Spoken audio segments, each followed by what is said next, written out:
Hola a todos, bienvenidos a este nuevo episodio de Diseño Saikochiku, un video podcast de Fundación Japón en México especializado en diseño japonés. El día de hoy atendemos al último episodio de esta temporada, el episodio número 6, diseñadores japoneses, Yusaku Kamekura, Iko Tanaka y Ken Miyahara. Para ello nos acompaña Marlit Almodóvar, artista visual. Hola, buenas tardes, muchas gracias por la invitación. Déjenme presentarles a Marlit Almodóvar. Marlit Almodóvar es artista visual cuya práctica explora formas de hablar del paso del tiempo a partir del concepto estético japonés, mono no aware, o sensibilidad a lo efímero. La producción artística de Marlit Almodóvar se enfoca en explorar formas de narrar en sujetos pequeños y silentes de la cotidianidad, sombras, hojas callejeras o silencios interrumpidos, el complejo paso del tiempo, cómo el presente se desgasta hasta volverse pasado o el pasado sobrevive como memoria o muere en el olvido. Para ello recurre a la pintura, dibujo, intervención e instalación, donde realiza una paráfrasis personal de los conceptos estéticos tradicionales japoneses, especialmente el mono no aware. Sus proyectos se caracterizan por un interés en crear puentes con valores de la estética clásica japonesa, como un contraste de sensibilidad con la prisa, saturación y estridencia actual. Almodóvar estudió la maestría en artes en el posgrado de la UNAM del 2020 al 2022, investigando la representación del tiempo en la pintura japonesa Nihonga, y cursó el programa educativo Soma, PES, de 2022 a 2024. Fue beneficiaria del SAC-PC, antes FONCA, en el programa de residencias artísticas para realizar un periodo de residencia en Fukuoka, Japón, en el 2023, y actualmente es beneficiaria del PECDA Guerrero en la disciplina de pintura. Pues Marlit, bienvenida, muchas gracias por atender y por acompañarnos en este último episodio de esta primera temporada. Sin más que agregar, bueno, dejo al público en tus manos. Muchas gracias, Ismael, muchas gracias a todos.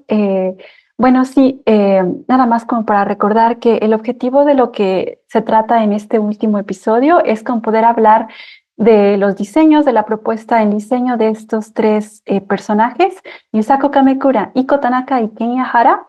Pero también, bueno, quisiera hablar un poco de, no solamente como hablar de lo formal, de cómo es que ellos conciben una idea y cómo tratan como a partir de la formalidad como de los planos o los colores para hablar o dar un cierto mensaje, sino me gustaría enfocarme mucho en las bases estéticas que tienen como, o que están como en el... como en el background del trabajo de ellos, ¿no? Me atrevo, bueno, a poder hablar de estas bases estéticas porque yo misma tengo en común estas bases estéticas con estos tres personajes.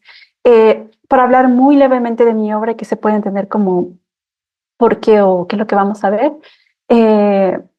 Mi obra en general, bueno, yo como comentabas hace un momento, yo hablo un poco del paso del tiempo.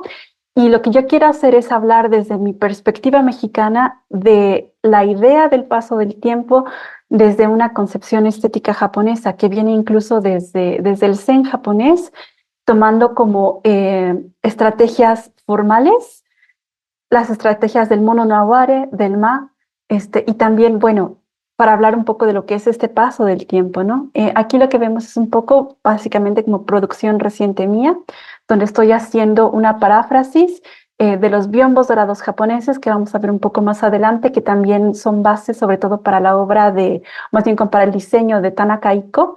Y también hablo un poco yo de kintsugi, que es, bueno, algo como una estrategia de reparación cerámica que incluye o que lleva como implícita una percepción de lo que es la belleza, una percepción de lo que vale y de cómo, bueno, se puede como apreciar el paso del tiempo y también como la imperfección. Entonces, bueno, nada, esto es como a partir de esta como producción mía, como es que también vamos a abordar, digamos, como los referentes estéticos de esos tres diseñadores y también, bueno, hablar muy someramente de cómo ellos producen como sus piezas. Perdón que te interrumpa un poco, creo que a lo mejor aquí le puede interesar a los oyentes dónde pueden encontrar tu obra. Claro, ahora en Instagram, bueno, si ellos buscan mi nombre, Marlit Almodóvar, con Instagram, bueno, aparece mi Instagram inmediatamente, mi página web, y también la página web de la última exposición que tuvimos en Soma, donde precisamente aparece esta pieza Bueno, esta pieza es una instalación pictórica, bueno, que retoma un poco los biombos de la escuela Rimpa, pero desde un punto de vista contemporáneo, de contemplación del paso del tiempo. Ya no te interrumpo, adelante. No, muchas gracias. Bueno, entonces, eso, bueno, fue yo. Y primero, la primera parte, bueno, que me interesa hablar un poco es hablar un poco sobre lo que es el diseño en general.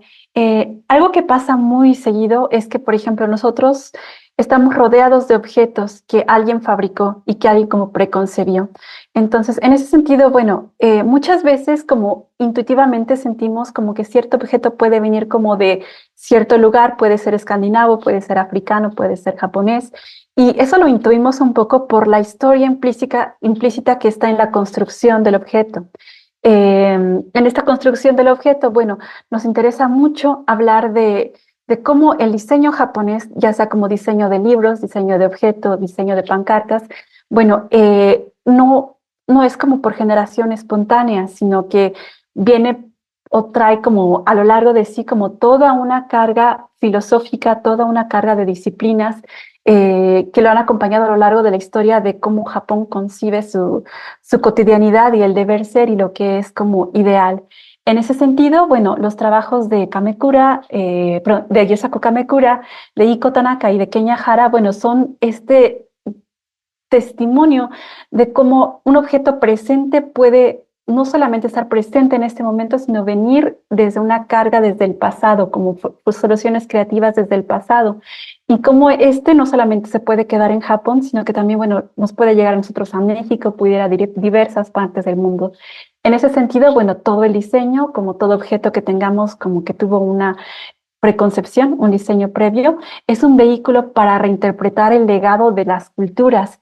Y en este caso lo que va a ser importante es que el diseño japonés, bueno, trae como su legado como la filosofía Zen, trae desde su legado como las formas como de resolución de escuelas como la escuela Rimpa y también como la escuela Ukiyo-e, ¿no? Cómo se puede solucionar la composición del espacio, cómo a partir de ciertos elementos planos o también como de eliminar elementos innecesarios, se puede como proveer como una idea, dar prioridad a una idea, ¿no? Entonces, bueno, esto va a ser como algo muy importante y lo que vemos a continuación en pantalla, bueno, son ejemplos de esta escuela, digamos, de cómo el Zen se difunde o cómo la cotidianidad japonesa se moldea a partir de una forma de pensamiento zen. Todo objeto, bueno, que nosotros tengamos como presente va a venir o va a ser heredero de un pensamiento estético, de una filosofía de cómo se distribuye el espacio, de qué es importante y también cómo la composición de este espacio, la composición de estos elementos nos va a ayudar a centrar sobre esa idea. En esta diapositiva lo que tenemos es una presentación de cómo el pensamiento zen aborda o está presente en la forma de la caligrafía, la forma de la escritura, que es lo que tenemos en nuestra a mano izquierda. Un ejemplo de Shodo, de escuela caligráfica. Cómo se puede como representar el espacio, la eternidad y también como la importancia del momento en la imagen del medio, que es un biombo estilo Rimpa, que vamos a ver más adelante. Y también, bueno, que todo esto viene a partir de una escuela de pensamiento de lo que es la escuela Zen. Es una escuela de cómo puedes o cómo busca el ser humano cómo llegar a la esencia, a la importancia, cómo liberarse del deseo y finalmente llegar a la iluminación. Todas estas escuelas, todas estas formas de acomodar la cotidianidad, de representar la cotidianidad o de percibir la cotidianidad van a ser importantes para entender por qué el trabajo de estos tres diseñadores es como es, por qué es tan limpio, por qué es como horizontal o por qué en algunas maneras hay como ciertos detalles, bueno, que saltan o contrastan contra una naturaleza o sí, que contrastan contra los planos, ¿no? Eso va a ser como parte del pensamiento estético japonés que vamos a ver a continuación. Y bueno, a ese respecto, pues nada más esta diapositiva es solamente como reforzar lo que habíamos comentado, que todo objeto que nosotros tengamos en nuestra presencia, que está que utilicemos, ya sea que sea un libro, ya sea que sea un diseño editorial, un objeto, pues tiene sí un carácter utilitario, pero también refleja valores estéticos de una época. Estos ejemplos también, bueno, reflejan como estos valores de lo que es la estética zen, de lo que es la idea como de eliminar lo que es innecesario, lo que distraiga de la esencia. Eh, Aquí, bueno, vamos a entrar como directamente con un ejemplo de nuestro segundo diseñador, que es Tanaka Iko. Este es un cartel, bueno, que él realizó para un evento Music Today en 1973. Y lo que quiero yo presentar con este cartel es como la influencia del pasado del arte japonés. Aquí tenemos, bueno, Iko está como presentándonos como una referencia o está haciendo una paráfrasis de este biombo de Ogata Korin. Ogata Korin, bueno, vamos a ver también más adelante, es uno de los representantes más importantes de la pintura tradicional japonesa, específicamente de la pintura de la escuela Rinpa. Y es una escuela, bueno, que viene como desde el periodo Edo, que sería aproximadamente siglo 1700, 1800. Tanaka, bueno, Tanaka Iko lo que hace es como retomar la composición de este pintor, bueno, de este artista japonés, para traerlo al presente, ¿no? Y eso va a ser como parte de la influencia específicamente de este diseñador. Entonces, como poder como convivir con el pasado de Japón. Incluso ahora, cuando nosotros trabajemos, cuando nosotros nos encontremos con carteles u objetos japoneses, diseñados por japoneses, vamos a tener que estamos también conviviendo de cierta manera con este puente al pasado. Y bueno, solamente como es lo que quería comentar. Eh, Aquí, bueno, vamos a ver como el trabajo como de estos tres diseñadores importantes. Vamos a empezar a hablar un poco también de la obra de Kamekura Yusaku, perdón, que va a ser como el primer eh, diseñador japonés importante. A manera muy personal, yo lo percibo como que él va a ser un puente entre que Japón de posguerra tiene que decidir qué identidad, qué rumbo va a tomar su identidad, si va a retomar el rumbo tradicional, si va a tratar de encontrar como un balance o si va a tratar como de occidentalizarse, ¿no? Entonces, en ese punto, bueno, Kamekura va a tener o va a ser como un factor muy importante, va a ser un diseñador muy importante que va a marcar una primera propuesta de hacia dónde debe dirigirse el diseño japonés en estos momentos. Tenemos en medio a Iko Tanaka, bueno, que es como un diseñador que se va a caracterizar mucho eh, desde mi punto de vista porque él trata de conseguir una propuesta balanceada que pueda como incorporarse y hablar al mundo de Occidente, incorporando los valores de Occidente, pero también incorporando la historia del arte japonés. Hace un momento vimos, bueno, cómo incorporaba él como el biombo de Ogata Korin a sus propios diseños. Y finalmente Hara Kenya, bueno, que va a ser nuestro último diseñador. Hara Kenya, desde mi punto de vista, es como el diseñador como contemporáneo que todavía está vivo, activo, que él va a tratar como de llevar un poco la filosofía zen, sobre todo como la idea del wabi-sabi, el vacío, no como un factor negativo, no como un valor negativo, sino como la posibilidad de que se encuentran todas las posibilidades sin delimitarse en un espacio. Y a partir de esto, bueno, él va como llevar o vamos a encontrar como composiciones en las cuales hay como un gran espacio con un elemento, ¿no? Entonces, bueno, estos van a ser como los tres diseñadores que vamos a ver. Y vamos a ver sobre todo en algunos la influencia muy fuerte de la estética zen, del pensamiento zen, del wabi-sabi y también de la escuela, sobre todo Rinpa. Y bueno, aquí me gustaría hablar un poco de la estética zen. Tal vez, bueno, zen es ahora algo que se escucha mucho, sobre todo, por ejemplo, entre la contemporaneidad. Bueno, tal vez escuchamos como que es una persona muy zen o que, no sé, como que alguien va a meditar o es como, básicamente la idea de que es zen, siento yo que es que es como en nuestro inconsciente colectivo la idea de que es la calma. Pero vamos a ver un poco de dónde viene la idea del Zen. El Zen en sí es como un pensamiento, una unidad de filosofías y tradiciones que vienen desde India y China a Japón y que, bueno, en Japón, bueno, se arraigan en una forma de pensar, una forma de concebir el mundo y sobre todo una forma como de actuar sobre el mundo. Algo muy importante va a ser en el Zen como la forma de la meditación y en Japón, bueno, se va a tomar la idea del Zazen, que es decir, como tomar una posición erguida, derecha, sentada y de cierta manera como simplemente estar en el mundo, observar el mundo y tomar conciencia del sufrimiento que existe tanto en el mundo externo como en el propio mundo para tratar como de eliminar el deseo, eliminar el dolor y llegar a la iluminación o lo que es el Satori. eh, este pensamiento como de llegar a la iluminación y también como de eliminar lo que es innecesario, sobre todo como los fenómenos sensoriales innecesarios, pues va a ser algo como muy importante. Y esta es una palabra clave, eliminar fenómenos sensoriales innecesarios para entender lo que es el wabi-sabi.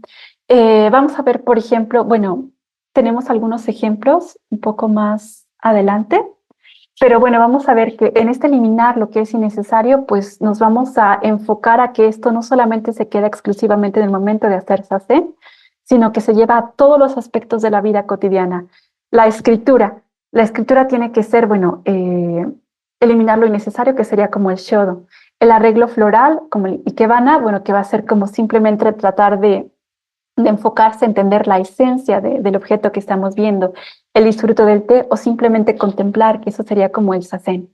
Entonces, de esta característica, bueno, va a ser como algo muy importante, de esta característica de eliminar lo necesario, aceptar las cosas como son, va a aparecer el wabi-sabi.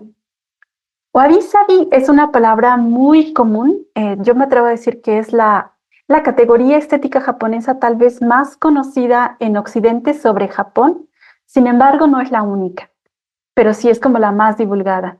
Y va a ser como muy importante como entender el wabi-sabi desde mi punto de vista, porque mientras que hay categorías japonesas que hablan de cómo resolver una forma, hay otras categorías que hablan de entender qué es lo importante de la forma, qué es lo importante como de ver ciertas cosas. Wabi-sabi es un tipo de categoría japonesa, de pensamiento japonés que reúne las dos. Desde una forma, nos da como sí, estrategias de composición como bases para la composición de un espacio, de un objeto, como forma o como paradigmas de pensamiento. ¿Qué es lo importante y por qué es lo importante de esto? La palabra wabi-sabi se compone como de dos adjetivos, verbos, que es wabi, que va a ser como lo rústico, y sabi, que es la soledad.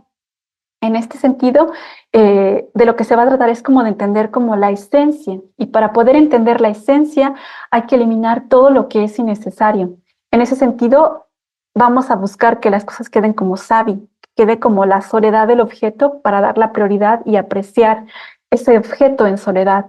En ese momento, bueno, se elimina todo lo que distrae, todo lo que es sensorial, todo lo que es innecesario. Podemos decir que esta composición de Ikebana es wabi-sabi porque solamente se ha quedado lo que es importante para entender o para marcar, enfatizar el tiempo de este objeto, ya sea como la flor, bueno, la flor abierta o también como para marcar como que la flor está a punto de abrirse. En ese momento, bueno, este Ikebana es un momento temporal, es una composición que nos habla del tiempo, ¿no? Y es wabi-sabi porque solamente se queda lo que es necesario, lo que es rústicamente necesario. Aquí tenemos, bueno, un ejemplo muy importante, solamente se queda como para alguien que le interese, como ver como cuál es la diferencia entre la estética japonesa y la estética europea. Lo que vemos como del lado izquierdo son como las categorías de composición japonesa más importante. Y bueno, aquí tenemos wabi-sabi, bueno, para las personas que pueden leer, bueno, tenemos wabi-sabi como en el extremo superior izquierdo, pero es solamente una de las múltiples categorías japonesas que tenemos.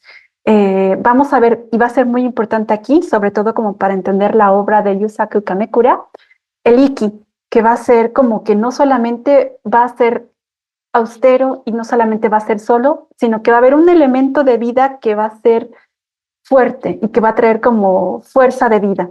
Eso va a ser como muy importante en la obra de Kamekura Yusaku, lo vamos a ver un poco más adelante. Y ahora sí. Perdón, ahora que mostrabas esta lámina, no sé si podemos regresar un poco.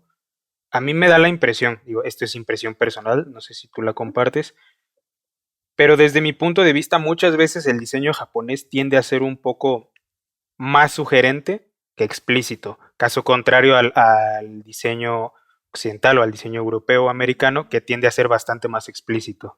Exacto, qué buena observación. En el centro de estos valores, que son como más como valores de composición, está la palabra Aimai, ¿verdad?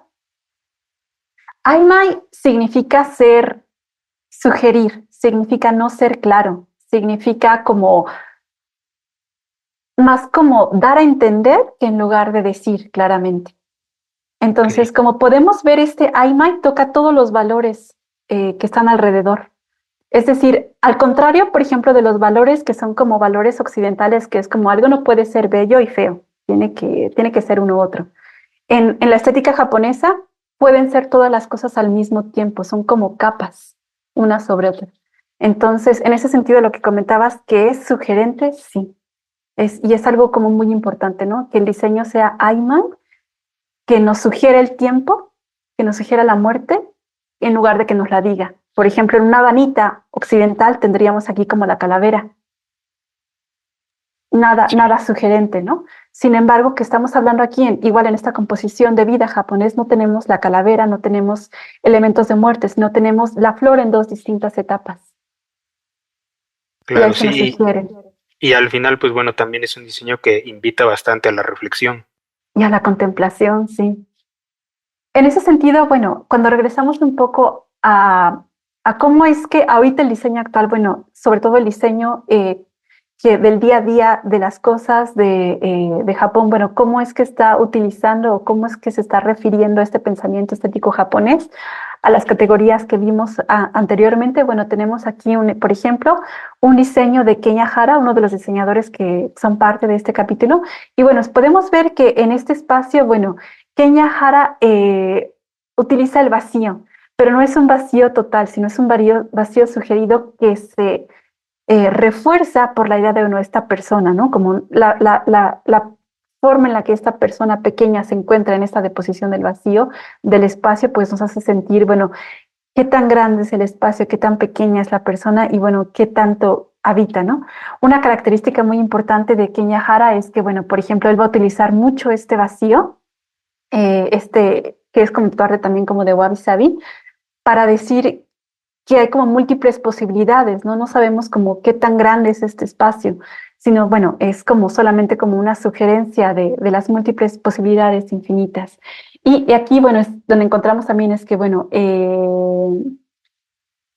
algo que vamos a encontrar más adelante es que Occidente se va a acercar a esta forma de entender el espacio a partir del minimalismo, que vamos a ver un poco más adelante.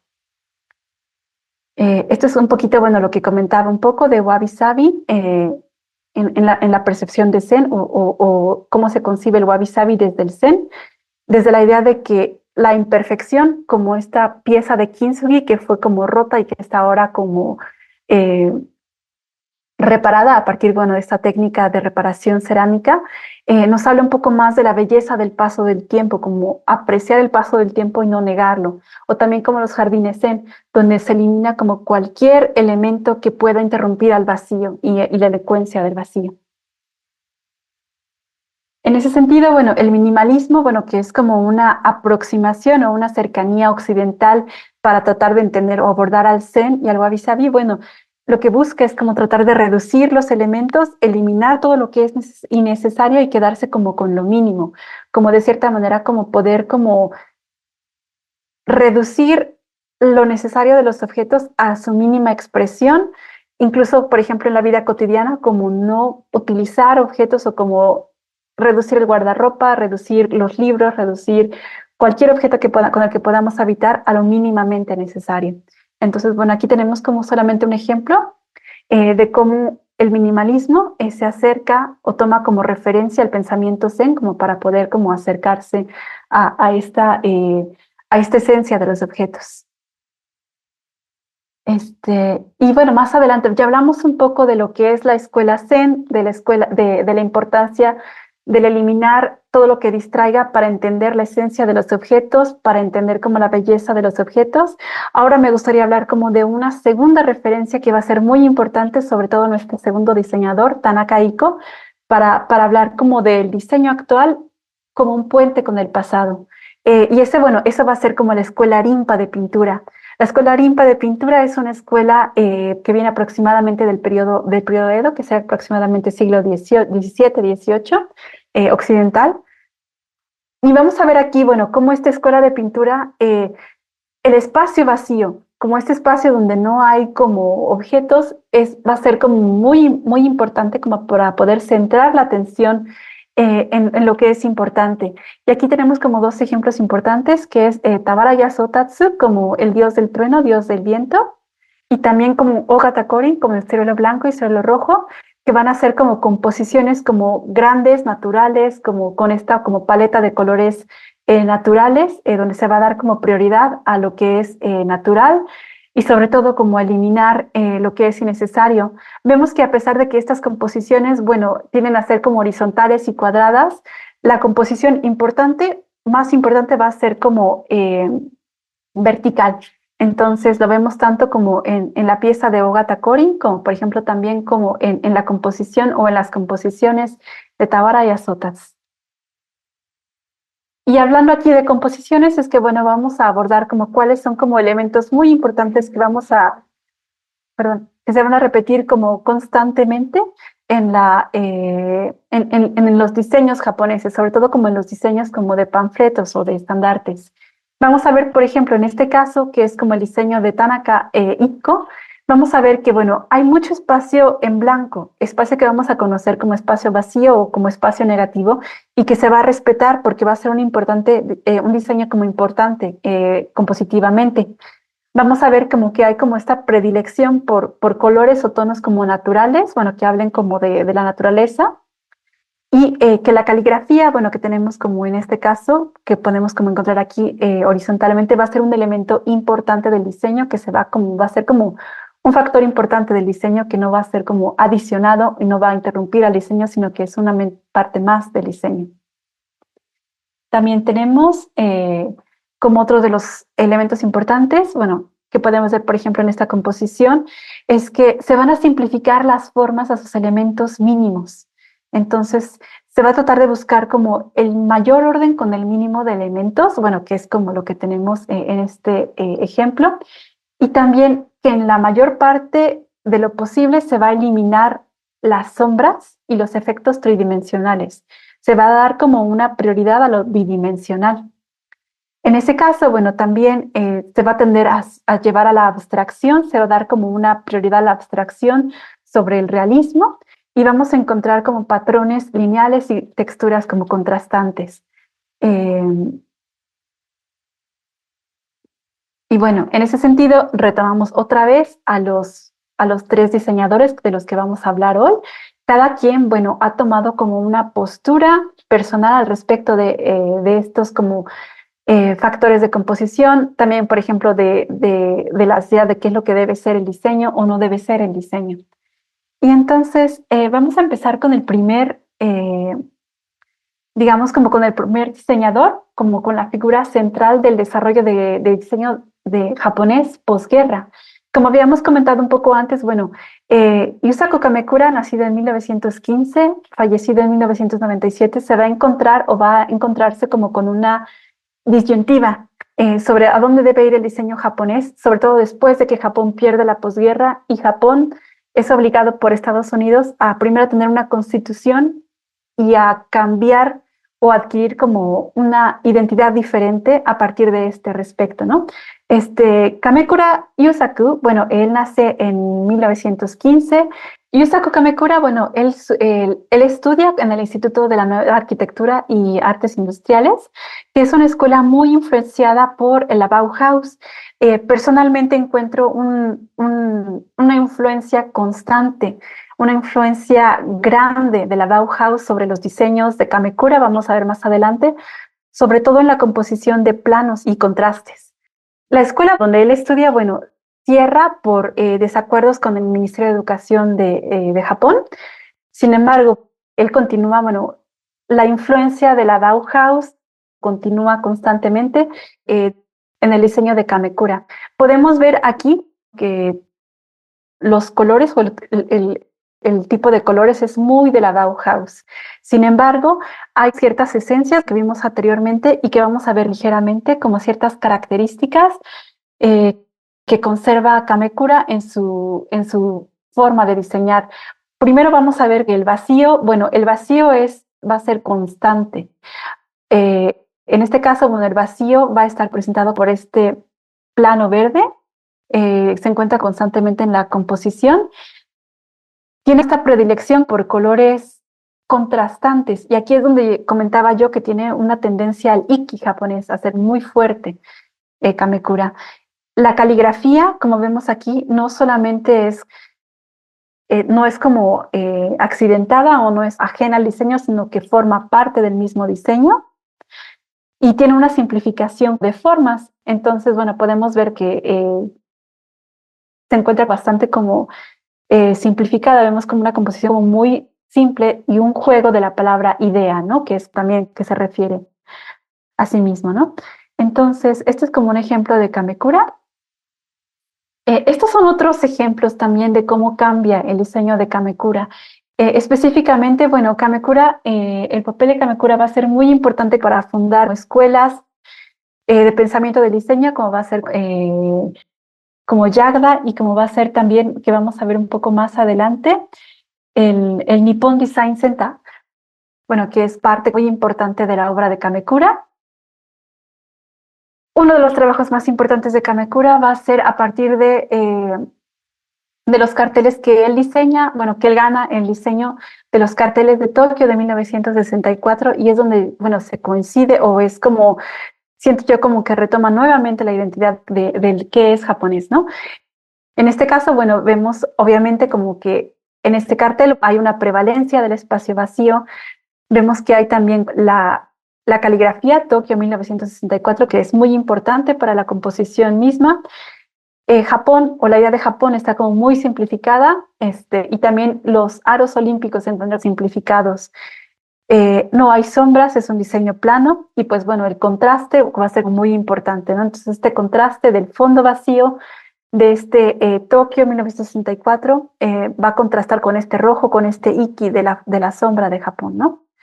Aquí también, bueno, Kamekura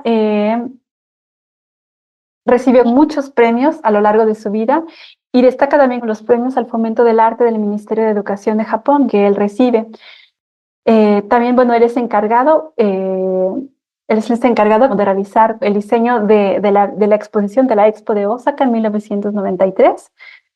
Y aquí está la postura muy fuerte de Kamekura, que es una postura contrastante que yo siento que tiene contra Tanaka Iko, y también una postura contrastante que tiene ligeramente como con Ken Yahara, que es un poco que él está a favor de disolver y crear nuevas tradiciones, es decir, como retomar la identidad gráfica del Japón anterior y llevarla a una nueva composición. Y esto lo podemos ver un poco más porque a pesar de que esta composición, bueno, es como muy japonesa, vemos que el vacío no es primordial. En ese sentido, esta composición no es tan wabi-sabi como otras composiciones. Y eso, bueno, yo pienso como refleja mucho la posición de Kamekura de resolver las tradiciones, el estilo tradicional de composición de Japón, sin embargo, conservar ciertos elementos. Y en ese sentido es que, bueno, a pesar de que se disuelve el wabi-sabi, se conserva el tener como los elementos, la menor cantidad de elementos, y también tener un iki, que es el centro del escudo de Osaka que tenemos aquí en el centro. Algo muy importante que va a hacer Kamekura es que, bueno, él va a fundar como este Nippon Design Center, que va a ser como una de las primeras instituciones que piensa llevar el diseño japonés a otro nivel, un nivel internacional, un nivel, bueno, un estándar alto. Entonces, digamos como que este Nippon Design Center y Yaga, bueno, que vamos a ver más adelante, son como dos instituciones que lo tienen a Kamekura como legado, ¿no? Como esta base, sobre todo después de fundarse como una escuela posguerra, ¿no? El objetivo va a ser que Japón sea una figura icónica, que su influencia, bueno, trascienda fronteras, no solamente como de tiempo, sino también como fronteras de lugar, internacionales. Una de las partes, bueno, que fueron como más innovadoras de Kamekura y que para mí refleja un poco qué tanto Kamekura no tiene miedo de romper con la tradición y como con la identidad japonesa, son estos estos diseños que hizo para Tokio en 1964, que son considerados solamente como parteaguas porque incluye la fotografía del momento histórico en el que se piensa, bueno, inicia el deporte, ¿no? Entonces es como para mostrar la fuerza del deporte, pero también a nivel personal yo pienso que, bueno, nos muestra que se rompen casi todos los patrones o casi todos los paradigmas de diseño japonés anterior a posguerra. Es decir, estamos viendo una composición que no es sencilla, una composición, sí, que a pesar de que utiliza un espacio negativo, bueno, no tiene miedo de incorporar al realismo ni al realismo como parte de la composición. En ese sentido, como que la abstracción queda dejado de segundo lado y la sombra tiene un papel primordial en la composición de los volúmenes, ¿no? Entonces, este diseño. En ese caso, bueno, pienso que es como se muestra que Kamekura tiene como esta percepción de que el diseño tiene que ser como, que encontrar como este balance entre valores occidentales europeos y también lo que ha sido Japón. Sí, yo he de decir también que ese cartel me gusta mucho. Esa serie de carteles me gustan mucho, fueron con los que descubrí a Kamekura y aún a día de hoy me siguen pareciendo impactantes. Sí, como que a mí lo que me impacta es como la fuerza, no puedo decirlo, pero es como la fuerza del momento de inicio.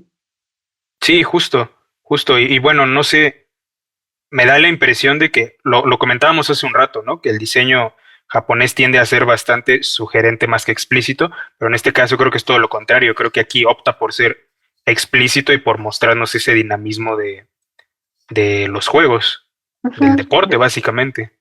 Sí, y exactamente. Y en ese es como, por ejemplo, como demostrar, no sugerir. eh, Creo que es como que se encuentra mucho como la propuesta de este diseñador, ¿no? Como de no tener miedo y abrirse o abrir el diseño japonés. Claro, sí.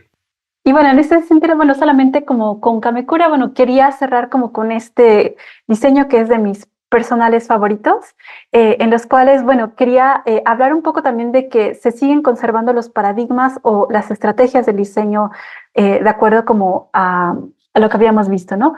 Vemos como una prevalencia del uso del vacío, que es como elemento muy importante de la composición.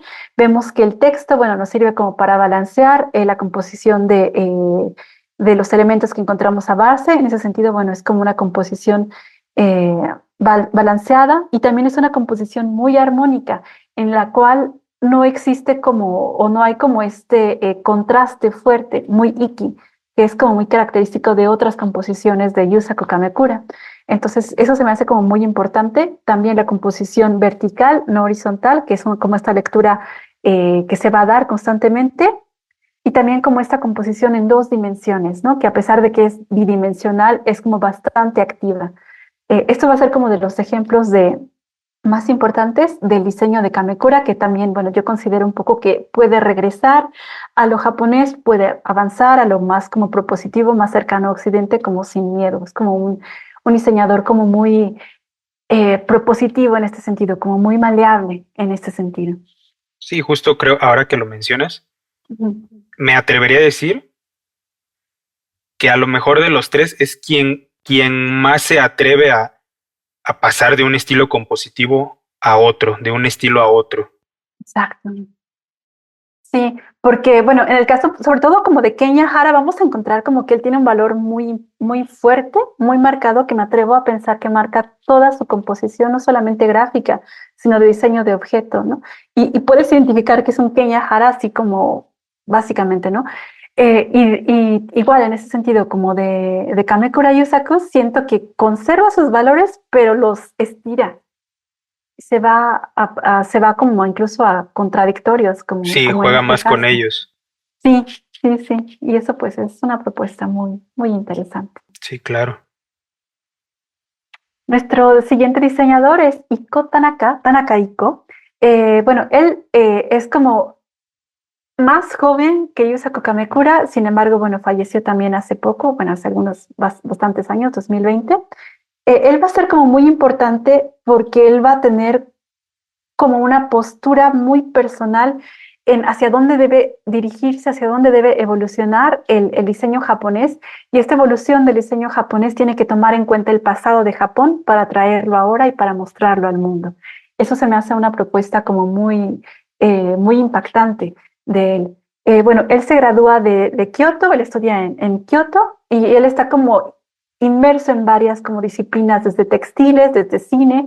Él llega a trabajar como en una fábrica textil que sin embargo cierra y tiene que trabajar en un periódico. Y después, a partir de ello, bueno, él puede entrar o él entra en 1957 al Nippon Design Center, eh, donde, bueno, puede adquirir como, o donde él adquiere como ciertas pautas o como de lo que debe ser su diseño. Más adelante, bueno, él va a establecer como su propio estudio de diseño y algo que es como bien importante es que podemos encontrar, si bien Kamekura ya no se encuentra como tan presente actualmente, el diseño de Tanaka Iko está muy presente actualmente y no se mueve. Entonces, para quienes, bueno, conocemos o hemos podido ir a Japón, sabemos como de la marca Muji y la importancia de la marca Muji, ¿no? Que es como una marca que curiosamente significa sin marca, de objetos de diseño industrial, podemos decir diseño industrial, diseño de objeto, que se encuentra muy presente en el Japón actual, cuya identidad, bueno, se debe o fue como creada por Iko Tanaka. También encontramos como estos ejemplos como de Lofto, que bueno, actualmente bueno, sigue muy presente. Entonces, este es un ejemplo de, bueno, de cómo el trabajo de Iko Tanaka, bueno, se dedicó a crear identidades corporativas completas. Muji, la identidad corporativa de Muji, bueno, comienza con Tanaka y pienso yo, se consolida con Hara Kenya como diseñador. Este cartel, bueno, tal vez es uno que muchos reconozcan como a primera vista, como sin problema. Este es el cartel como más importante que vamos a encontrar. Tanaka Iko tiene como la idea de que, bueno, Japón para poder presentarse al mundo tiene que apropiarse también o tiene que utilizar como las 4 formas de escritura que tiene Japón, que es hiragana, katakana, kanji y también romaji, para mostrarlas al mundo, ¿no? Entonces, y es aquí donde él encuentra como un puente que puede o que debe establecerse entre Japón y Occidente a partir del diseño. Aquí vamos a ver que, bueno, aunque solamente es como un diseño de marca, vemos que se encuentran también los mismos patrones que habíamos visto, los mismos paradigmas de diseño que habíamos visto. Primero, el uso del vacío. En esta marca de Muji, bueno, lo primero que nos marca es como este espacio vacío, este espacio negativo, por así decirlo, que en este caso va a ser rojo, que es un elemento importante para la composición. Aquí es todavía más importante la caligrafía, porque aunque no es vertical, la caligrafía va a ser clave como para poder definir, balancear la composición y dar la identidad gráfica. Eh, no hay nada más que lo que es estrictamente necesario y en ese sentido, bueno, se simplifica las formas en la manera de lo posible, no hay sombras, no hay efectos 3D y tenemos como en sí que tenemos pues una forma como bastante equilibrada. Y bueno, esto va a ser como el ejemplo de Muji, de cómo Iko Tanaka, bueno, ayuda, o más bien como marca la escuela, marca como al Japón, incluso contemporánea, a partir como de la creación de la identidad gráfica de esta marca.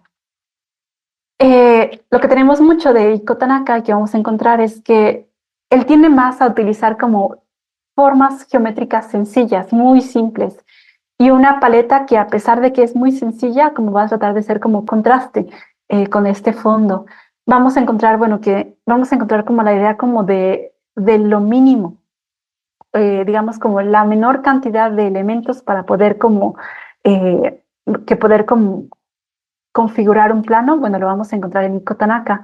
Personalmente me parece que Hara Kenya, bueno, lleva esto a otro nivel todavía más sencillo, ¿no? Y Iko Tanaka, bueno, está como un nivel tal vez intermedio hacia la simpleza.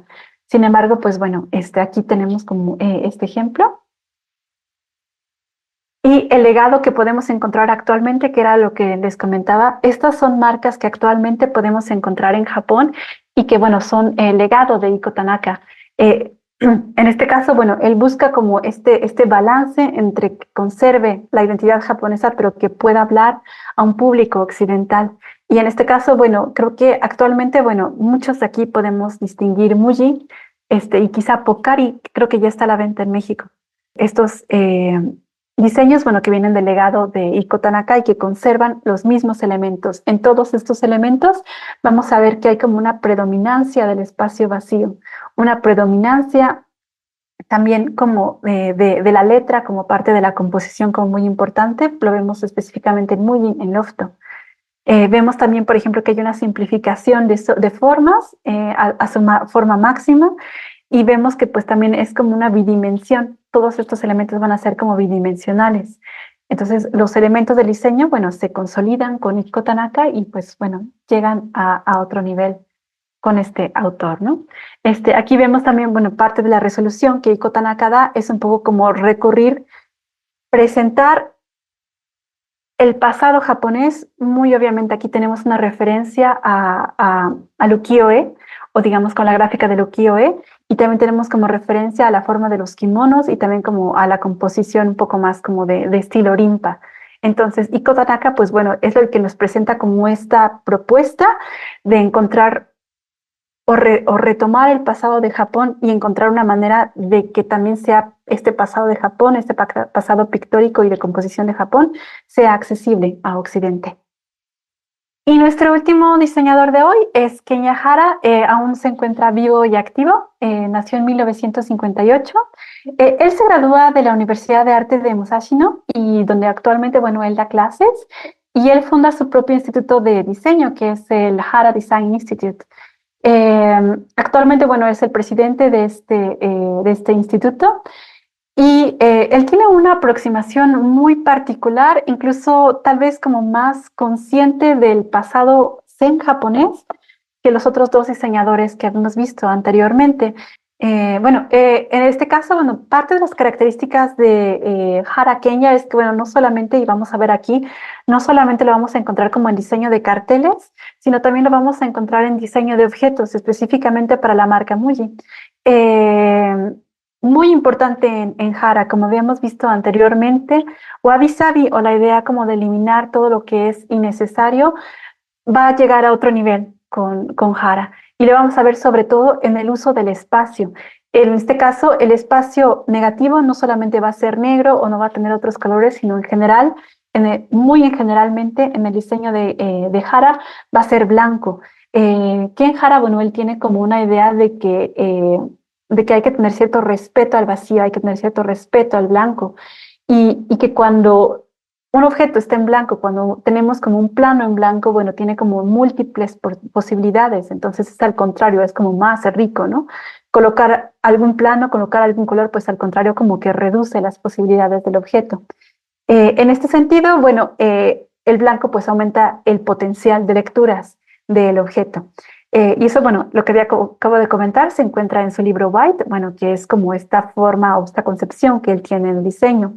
En este caso, pues bueno, en este mismo cartel de objeto que podemos ver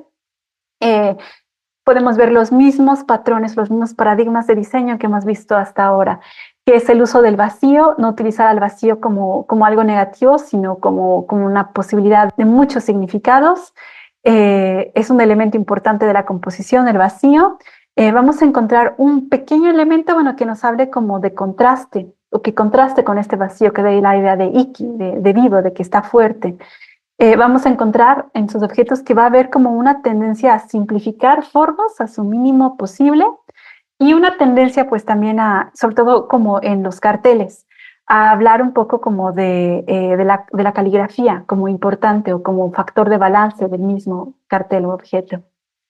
Ya lo habíamos visto hace un momento como Muji, este cartel, bueno, realizado por Ken Hara para Muji, hablando un poco como de lo que es todo lo más grande, la menor cantidad de elementos como para poder como dar el máximo orden a cualquier composición, y físicamente como eliminar como todo lo que es como innecesario.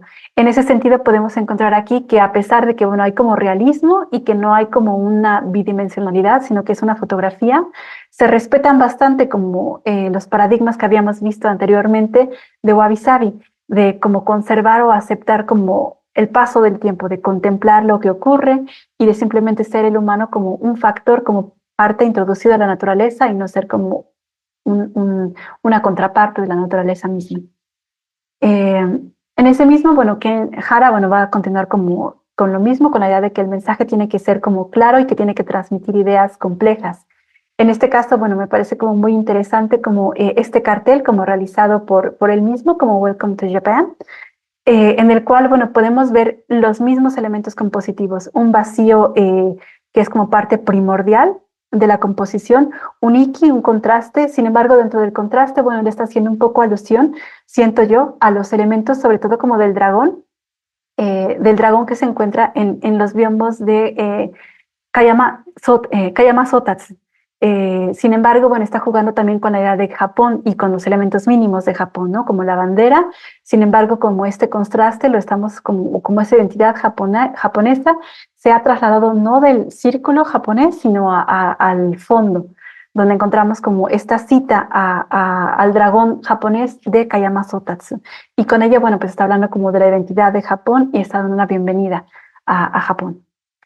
Finalmente, bueno, aquí encontramos como dentro de sus contribuciones más importantes y significativas lo que comentábamos un poco, el diseño de objeto de Muji. Sí, como quienes han tenido como la oportunidad como de comprar objetos de Muji o que reconocen la marca Muji saben que lo que busca es como la mínima, la simplicidad, pero a la vez como con este iki.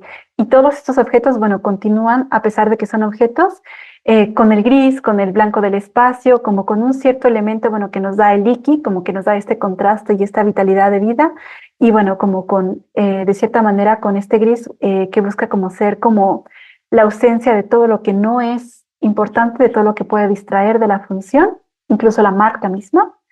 Y aquí es bueno que encontramos como que incluso en el objeto, bueno, se sigue observando la tradición de ser un wabi-sabi, ¿no? De que el objeto sea lo más rústico posible, lo más sencillo posible y también lo más funcional y placenteramente posible.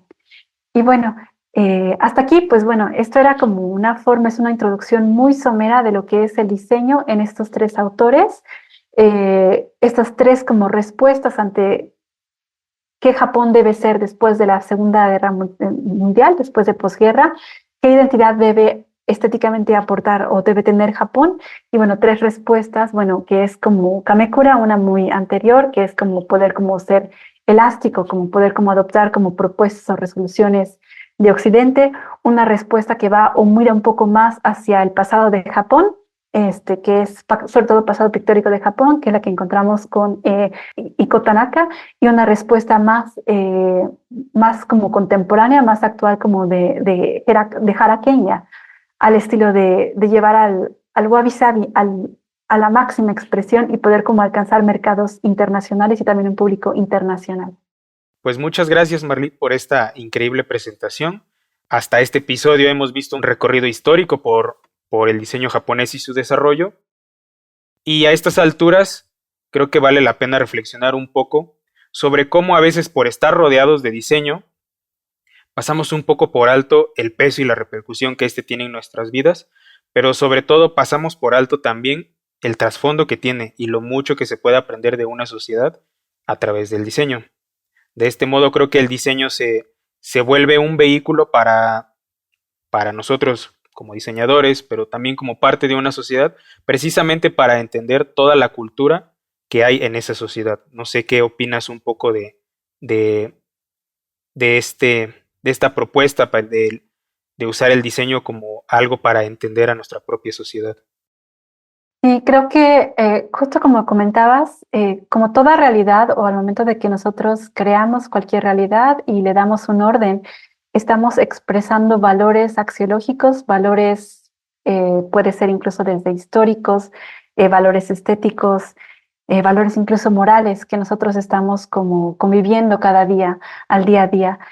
Pienso que el diseño, tanto como las artes, como tienen en común que ambos vienen como de estéticas o tienen un trasfondo filosófico que pueden o no compartir, pero en tanto que las artes visuales se van un poco más como a tratar de darnos una lectura diferente de realidades, el diseño, mientras es utilitario, mientras da un mensaje o bueno, nos provee como de objetos que podamos utilizar para consolidar como valores que la sociedad, bueno, considera que son importantes. Entonces, cuando nos encontramos con un objeto que viene como de otro país, por ejemplo, como de otra nacionalidad, donde hay otros valores, donde hay como otras historias, pues nos encontramos también inherentemente con un objeto que hereda otra historia, otra forma de pensar, otras categorías axiológicas de valores que son importantes, ¿no? Y pues es importante como encontrarlas y saber que pues existen como múltiples posibilidades de concebir al mundo y de jerarquizarlo en importancias.